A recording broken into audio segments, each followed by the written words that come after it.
Жиырманы соқойын деп айтсақ тағы да күлесіңдер ма?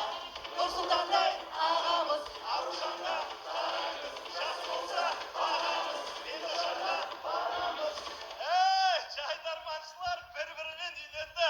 Қазылар алқасынан жұп шықты. Енді бір қазылар алқасымен жайдарманшылық осы бір қабылдады. Қайырлы кеш Қазақстан! Финал жігіттер, жақсы жаңалық бізде. Бақытжан үйленді. Ажырасты деген сияқты айттым ғой, а? Қазір үйленбесең ажырасқанға ғана таңғалатын болып қалған. Оның үстіне уайымдамаңдар, жеке өмір айтып тұратын уақыт емес. Финал жігіттер. Қорқпаңдар, былтыр біз 3-ші орын алдық, по-любому бізге береді. Былтыр 1-ші орын алған командалар ойнап отыр ғой артта. Біз 3 рет финалға шықтық қой, Асфик. Рудный 4-ші рет ойнап отыр, білесің ба? Рудныйың жап-жақын жерден келіп отырмыз. Алыстан Алматыдан келіп отырмыз. Ташкенттен командалар келіп отыр ғой. Сен точно бізге ойнайсың ба, Асфик? Енді финал болғансы қорқасың ғой, уайымдап жатырмын мен. Финалдан қорқпа. Қорқсаң Мәкеңнің киесінен қорқсың. Міне Марат Фамбарұлы келіп, Қамбарұлы келіп отыр, мінекейіңіз. Мәке, қош келдіңіз. Бұл кісі деген сұмдық. Ана Қытайлар бар ғой, коронавирусты Мәкеңді өлтіру үшін ойлап тапқан. Қойш. Ана гонконгский вирус жүр ғой, оның өзі осы кісіні іздеп жүр. Ана ақсақ құлан жошқан тепкен дейді ғой. Бірінші Мәкең тепкен ғой, сөйтіп ақсақ болып қалған ғой. Датабол киелі бұл кісі адамдар коляскамен барады екен Мәкеңе. Сөйтіп жүріп кетеді екен ғой. Емделіп кете ма сонда? Коляскасын тартып алады дейді ма?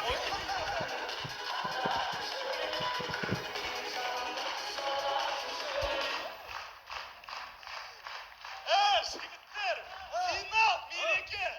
Бірақ ең керемет мереке алда келе жатыр. 16 желтоқсан тәуелсіздік күні.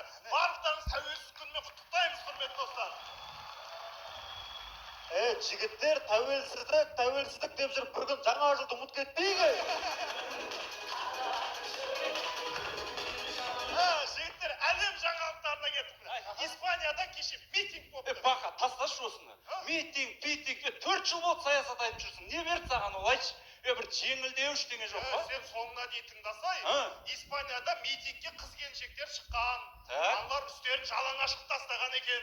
Бүкіл проблеманы денесіне жазып шықты да, соны айта алмай тұрмын. Міне митингке. Митингке шықсаң үстеп шығу керек та?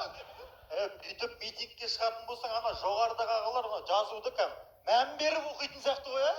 Енді проблеманы көзбен көріп, қолмен ұстап шешпеген шешілмейді да ол.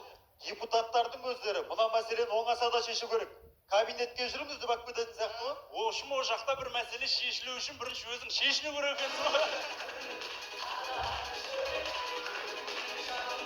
Жігіттер, одан кейін Таиландта жастарды армияға шақырады екен. Бірақ бармауын батареямен шешеді екен. Бізде де сондай ғой. Бізде просто әскерде келу, келмеуің лотереяда.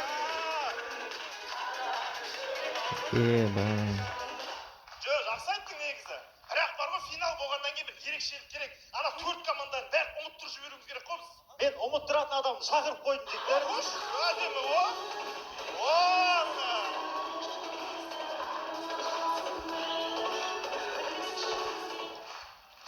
Армысыздар, көңіл-күй қалай? Асфик, бұл кісі қазір командаларды емес, полный жайдарманды ұмыттырып жібереді. Мөлдір ханым, қош келдіңіз. Рахмет. Киноңызды көрдік.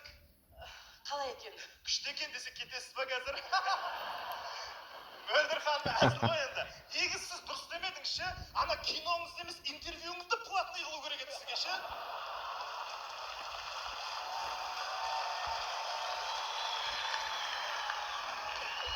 Вот сол кезде көп ақша табатын едіңіз бар ғой?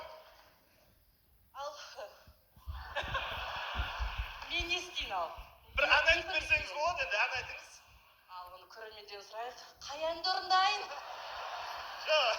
Мөлдір ханым, былай жасайықшы. Бізді бір әдемі хабарлап беріңізші бір.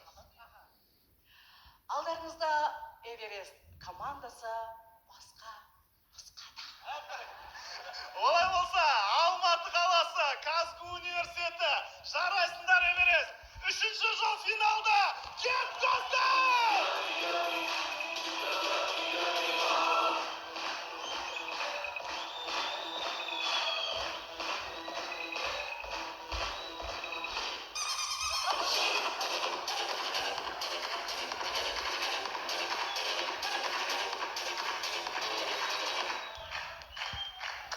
Құрметті достар, сонымен тамашалаймыз. Бұрын мұғалім болған адвокат. Так, мен ана сотпен сөйлесіп қойдым.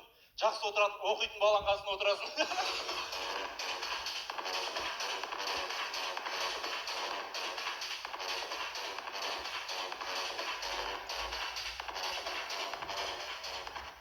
Қымбат достар, көпшілігіңіз білетіндей, президентіміз кез келген жерге тексеріспен барып қалуы мүмкін.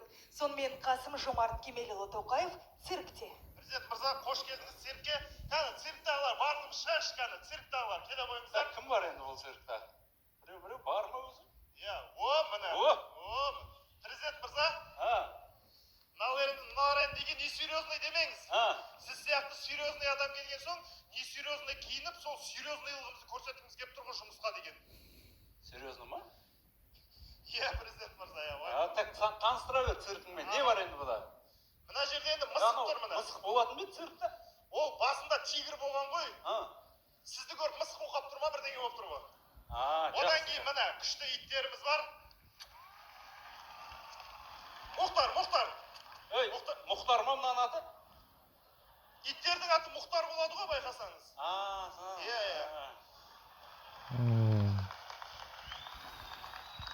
Айтпақшы президент мырза, ана жерде тұрған тоты құс бар ғой, 9 тіл біледі.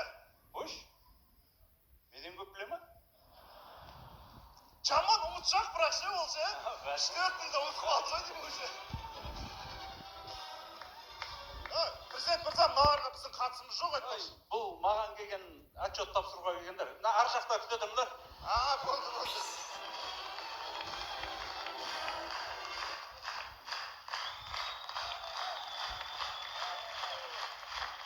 Енді мынау екеуі ходулистер болды ғой. Жоқ, бұлар ана ЛРТ-ға мінамай жүрген қазақтар ғой. Аялдама қайда екенін таппай жатыр да. Аялдама бітеді, уайымдамаңыздар. Болды, президент мырза. Президент мырза, айтпақшы алдында телефон шұқылап отырып, мына Қытайшаға түсіріп алдым да. Осыны бір жөндеп беріңізші. Тотығыз істемады ма?